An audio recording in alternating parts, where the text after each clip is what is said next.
Hey everybody, this time I wanted to do a different video for you. We're going to get off track of cryptocurrency and we're going to do a video on really what my intention was behind hijackedmind.com.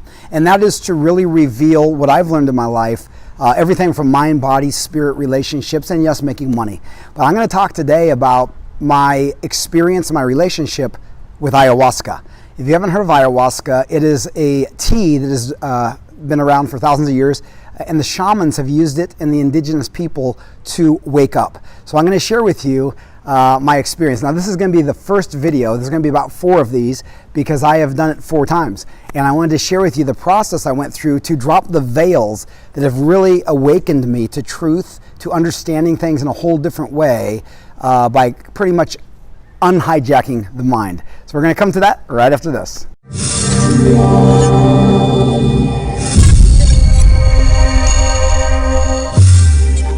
Okay, well, let me just explain to you kind of how I started this whole process. So I grew up in Denver, Colorado, and my mom and dad were pretty much alcoholics. So I grew up in a pretty dysfunctional family, and I remember as a little boy not feeling very loved. There was too much abuse, too much screaming and violence, and at 4 years old, my mom divorced my dad. Well, he disappeared out of our lives, but then now my mom had to work like 2 or 3 jobs just to pay the bills. So I didn't see her growing up much.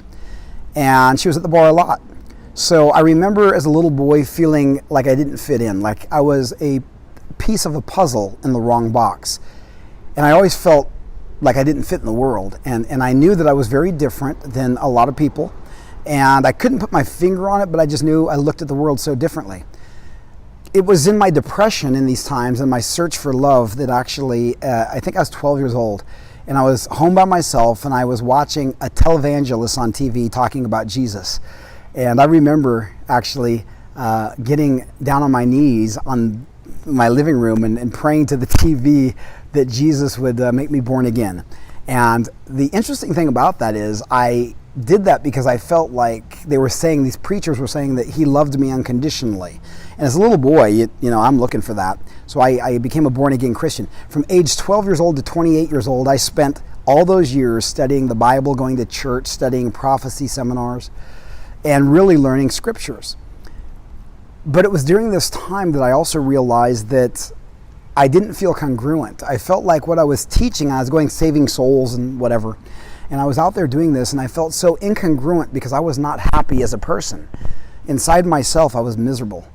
And part of that is because I could not be who I was. In fact, the church and the dogma in the church that I believe so sincerely was always condemnation. It was always hell and fire.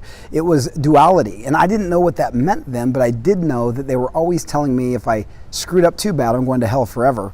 And that's a belief system that a lot of people still have today that are very intelligent people, yet they're so controlled by fear, by damnation, and that's a structure, it's a power structure that keeps people from owning their own power because you always operate in this fear and you're easily controlled. And society is operating in this fear, most of which in America is very religious in its nature. So this was my start I think we're all spiritual beings, but I think when you get into this dogma, this religion, this BS, you are easily controlled and you become a sucker. And I was a sucker. And I knew the scriptures. I read them every day. Anyway, I think what started happening for me is I realized that I was gay. And I knew I was gay since I was 4 years old. I didn't know what it meant, but I knew that I liked boys and I wanted to be me, but I felt like I'd go to hell, so I kept trying to fix it. Whether it's praying, I joined Exodus International, the conversion therapy, and that was a nightmare. So everything that I was doing was really living a lie. And I was so miserable, I really wanted to kill myself. And I guess I was afraid that I'd go to hell if I killed myself right away. And I figured if I fixed myself from being gay, I maybe could fix myself and then I won't go to hell, but if I had more time. And it was this process that I went through that I decided, you know what, life sucks. So I actually came to this clarity moment where after so many years of being religious, I got down on my knees to this God, whoever it is, and I said a prayer of sincerity and I just said, listen, if you are real, if you're really a God, if you're really this divine being, I'm going to ask for your guidance, that you'll guide me. because I don't know what the truth is, and I don't feel like I'm walking in truth, and I need to discover not beliefs, but knowingness of truth. So I got on my knees and I said this prayer, and I said, I believe that if you love me unconditionally, like it's told, then you'll guide me. Whatever books I need to read, whatever seminars, whatever travel I need to do, whatever silence I need to have, I ask you to guide me through whatever it takes to teach me truth. And from that point, my whole life opened up. From that point, people came into my life serendipitously and brought information, from the Course in Miracles to The Science of Mind by Ernest Holmes, to The Spectrum of Consciousness by Ken Wilber, which is a book I read that totally changed the way I looked at everything. So as I started down this path, I didn't judge everything as being wrong or right. I just allowed the information to come into my life. And if it resonated, I kept it. If it served me, I kept it. And if it didn't, I let it go. And so here's what it led me to do. I ended up going through a program. My little brother, actually, he got onto some heavy drugs and stuff, and I was really trying to guide him as a Christian. And I remember he said to me, "How can you speak about drugs? You've never done them. You can't speak about something you don't know." And it was so true, because I, all my life, had believed drugs were bad because people told me they were, but I didn't know. And obviously, even the word drug will change the thinking about something, because when you label something, you negate it.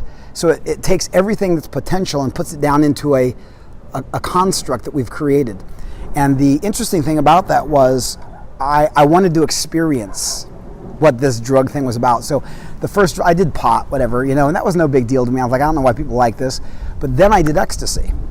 And I remember doing ecstasy, and it was like a rush of experience I've never had before. All of a sudden, I had this love inside of me. And as I looked around the room and I saw all these people, I loved everybody, and I had no judgment. It was the first time in my life where I felt like the knowingness of oneness and the love, it was actually real. And so whether you like it or not, I'm not telling you to do drugs or not do drugs. I'm just telling you that this opened up my mind and my heart to a whole new understanding. And so I got to experience what it was like to love without judgment, and it was very, very powerful for me. Then it led me down the road some more, and I ended up doing yoga. I got involved in meditation and yoga nidra. And I remember my brother. Now, my older brother's always been a very spiritual person, never religious, never into the dogma of religion. He had gone down to Peru and done ayahuasca, and I didn't know what that was. He said it's a plant. And he went out with a group of people, and they drank this tea from the plant. And he told me about the experiences he had, about his ego shattering, and about seeing himself on multiple levels in multiple dimensions. It all seemed freaky to me, so I was interested, but I had no interest in doing it myself. So that was 8 years before my experience with ayahuasca. So what I noticed is ayahuasca continued to prepare me to meet her. Ayahuasca is called the grandmother. It's a living being. As the plants around me, they are all part of this living web of life. Now, I'm going to share with you my experience with ayahuasca, not just the first time, but all 4 times I've done it, because each time it's a new lesson, a new learning of this school. And this is just my insight. So whether you want to do ayahuasca or not, it has to call you. It's not a fun thing to do. It's a lot of work. A good friend of mine, Tim, says it's like doing psychotherapy 20 years worth in one night. And definitely it is that. Your body, your mind, your spirit goes through tremendous work, and you have to prepare for it. So ayahuasca was calling, but it took 8 years of development and working on myself before I was ready to go meet with the grandmother. She's called the grandmother, ayahuasca, the plant, the vine. So if you don't know what ayahuasca is, it's a plant. It's almost like a leaf that you find, and there's a vine, and when you mix them together and you boil it down to a tea, it's about 8 hours it takes. It creates this thick, tea, gritty, earthy tasting beverage, which then actually releases DMT. And DMT is known as the spirit molecule. When we're born and when we die, we release DMT. DMT is found in pretty much everything in nature that's alive. And so science is still trying to figure out why it's there. And many people believe it's the spirit molecule. It is the doorway that leads us from this life into other realms. But anyway, so that was the process. Now, as I continued to work on myself through meditation, through yoga, through going to self-actualization trainings and programs and reading books, ayahuasca kept showing back up into my life, calling me. And finally, I watched a documentary, which totally opened my heart, and I began to cry. And immediately, I booked a session to go down to Honduras and do ayahuasca. By the way, the documentary, if you want to watch it, I'll put the link below. It's called The Reality of Truth, and it really spoke to me.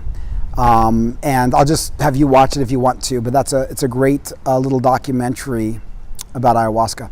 So I ended up taking my brother, my older brother, who first did ayahuasca in Peru. I took him with me to Honduras, and we went down to Honduras and we did 3 sessions of ayahuasca.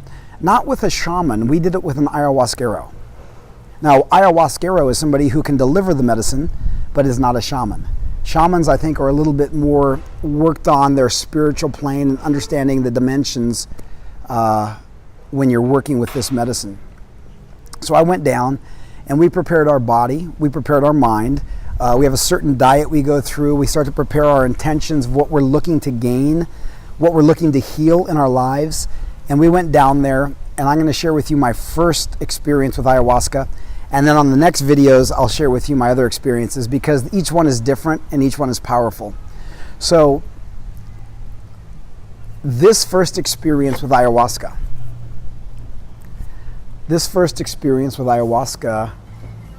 what we did is we started by setting up a sweat lodge. The indigenous people use sweat lodges to not only cleanse the body, but it also is a way of worshiping the gods. And we gave thanks for the water, for the land, for the sun, for the wind. And then we sat in this sweat lodge, this hot rocks, and we sang and we sweated and we detoxed ourselves. It was a very unique experience, definitely very hot. So we prepared ourselves with that. Then we did some snuff, and that's like tobacco where you snuff it up your nose. It makes me sick, but it cleans out the sinuses. And the tobacco is used this way, in a very sacred way, to prepare it kind of cleanses out the mucus and it prepares you for the medicine. So then we did that, and then we started to microdose. We took little bits of ayahuasca, which is the tea, and just to get us starting to get used to the medicine in our body. Now I'm going to refer to ayahuasca as mama. They call her the grandmother. There's a female energy around ayahuasca, and you can feel it when you drink the tea. It's like a movement, like a serpent. It's very serpentine. It moves and it feels, and it's just you have this carryingness about you through the plant. And so what we did is we all prepared for the night, and we started probably around 9 or 10 at night, and we would have a ceremony, and we would, well, personally what I did is I surrounded myself with white light just to make sure. I've heard that there might be some spirits or whatever, so I just did that, in my mind's eye to protect us all. But we kind of say some prayers just to the sacred ceremony, and then we begin to drink the tea. So we take a drink of the tea. It's horrible. It tastes like a coffee, dirty, muddy. Ugh, just thinking about it makes me want to throw up. But when you drink the tea, it takes about 30 or 40 minutes for it to start to activate. So we went back to our mattresses, and we had sleeping bags, and I began to lay down, and we just lay in the quiet darkness of the Honduras forest. And then it was interesting because the ayahuasquero began to play his guitar. So what the ayahuasqueros do, or the shamans, is they will use, I think they're called acaros, which is sacred songs about the medicine and about the people. And so he began to play his guitar, and as he began to play the guitar, I started to see music. In my mind's eye, I could see every note being created in these beautiful fractals. These every time he would play a chord, I could see a color and a different shape being created, and it was being created linearly out into infinity. And so that was happening in my mind. It was so beautiful. I opened my eyes, and they were still there. So I saw the music in the air in front of all the plants, and it was so amazing. And that was the first kind of visual that I got. Then I closed my eyes, and I went back into allowing the medicine to do what it does. And inside my head, I could see white flashes of light, almost like a UFO was over me, shooting flashes down. I don't know where they were coming from, but it was so intense to see white light like that inside my head. Like there was darkness all around me. I didn't understand the meanings. Then I saw a lot of fractals. I saw a lot of amazing patterns that you see in some of these posters. And it was so beautiful. But I started to have a lot of pain in my stomach. And it started to really work through me. I could feel the ayahuasca moving through me almost like a snake, like waves of energy moving through. It began to squeeze my organs. And I was in a lot of pain. It was a lot of pain. And then my intention when I went into this process, because we always start with an intention, my intention was to open my heart, to move from thinking to feeling, to re-engage with my intuition and my energetics of my heart, because I feel like I disconnected with that as a youth because of my family and upbringing and because of religion and whatever. So I wanted to reconnect with that. And I didn't cry much in my life. And so I wanted to be able to feel again. And so as I went through the process, ayahuasca started to do its work on me. I started having a lot of pain. And then I started to retch. I started to throw up. And now the interesting thing is they gave me a bucket. And I would sit up and I'd go to throw up. But what I would do is I'd make these loud sounds like when you're throwing up or dry heaving, but no liquid would come out. What started happening though is I would see these memories from my past and I would throw up energetic patterns. And I could actually see like a dark spirit or a dark like serpent coming out with my vomit, which was just energy. I would like that and it would come out and I would see this memory. And ayahuasca started to share with me that the intentions that I had or that the abuse that I had were being removed from me. A lot of the things I had done, for example, there were sexual experiences that I had see a flash of and I would throw it up. And it was showing me that my intention around that sex was all about me getting something out of it.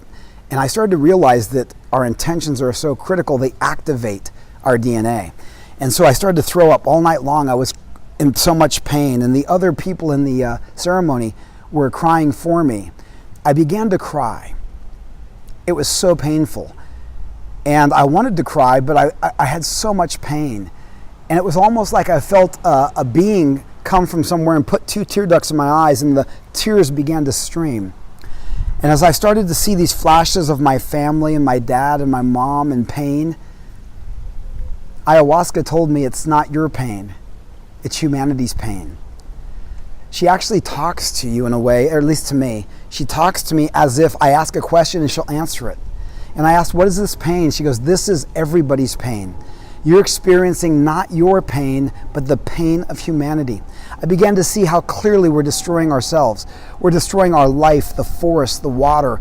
I began to experience the entire pain of the planet. And it was a very sacred thing.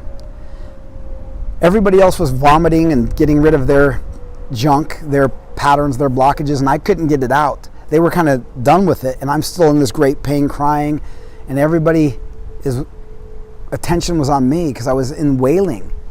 And so I asked ayahuasca, why aren't you going to come out of me? I just wanted to throw up. And she said, I am not going to purge until you purge. And I guess what was happening is I was holding on to these blockages, these past memories, these issues in my life. I wasn't releasing them. For whatever reason, psychologically or at some level, I was not letting them go. And she said, I cannot heal you. I cannot heal your body. I cannot take you to greater realms until you release this stuff. And I will stay working on you until you do. And once I understood that she was caring for me, that she wanted to just help me, then I said, okay, well, I'm along for the ride, let's go. And I just said, let's just dive into the pain. And I became present with my pain. I had tremendous pain in my stomach. In fact, every time I've done ayahuasca, I have tremendous pain in my stomach. And I don't know what it is, but it's working through cleansing me. So it began to purge my body, and I began to throw up a little bit of liquid, a little bit, and they had me drink some more. And I didn't want to, because just thought of it made me so nauseous, but I drank some more. And then I spit it up right away, and the ayahuasquero said, pull it back up and eat it. So he wanted me to throw up as well, because that way you get the release. Well, I put it back in my mouth, and I just chewed it, and it was so disgusting. I thought for sure that would make me throw up. It's the worst tasting thing you can ever imagine. It didn't. I didn't throw up. So it took me all night long, and I eventually just slept, and it moved through my system. So on the first night of doing ayahuasca, it was hell for me. I saw my own death. I saw me breathing and wailing. I was at peace, but I saw my death. I saw me dying in my last breaths. I saw a lot of my past and memories and bad shit coming up. And I started to experience all this negative. And it was exhausting in the morning. We had fruit, and it was beautiful tasting fruit, and I looked at it so differently. But if it would have been just like that, and I would have done it once, I would have never gone back and done it again. But I knew I had 2 more nights to go. We'd take a break the next day and then do it a following day and take a break and do it a following day. So the beautiful experience comes on the next one, which I will tell you about in my next video. Because I think the first night what had to happen is I had to cleanse my body of all these energetic patterns, and I had to prepare my vessel for higher levels of understanding in consciousness. And so I'm going to share with you on the next video my wonderful experience on the second night, and then I'll share the third night, which was hell, and then the most recent one I've done, which was just amazing. So I'll share those with you on some other videos. But right now I just want to share the first night with ayahuasca. I do think it's something that will call you. I don't think you should go do it if it doesn't call you, because it is a lot of work. It is something that's not for the faint of heart. And you know, I don't recommend anybody do it. It's just something that's there that will teach you if you want to learn. It'll heal if you want to be healed. It brings healing. At least to me, it has, and to many people I know. So if you have any questions about ayahuasca, from my perspective, just ask them below. If you like the video, please like it, share it. I will be doing more and more. Again, Hijacked Mind was really about waking up. Body-mind experience, making money as well, but really, I think money's pointless if we don't wake up to a higher state of being in our consciousness. Whether it's cryptocurrency, stock market, real estate, it doesn't matter. At the end of the day, we are the value we've been searching for. We are the wealth. Everything outside of us is an illusion, and all we're doing is playing a role in this grand movie. So I hope to share with you more of this as I go on this journey. I will share what I've learned through self-realization and programs like that, meditation and yoga nidra. And yes, ayahuasca, which I continue to do. So anyway, I hope you enjoyed it. Thank you very much for joining me, and thanks for being part of my channel. And let me know if you have any questions. I'd be more than happy to answer them. And again, thank you very much. Jabba Guan.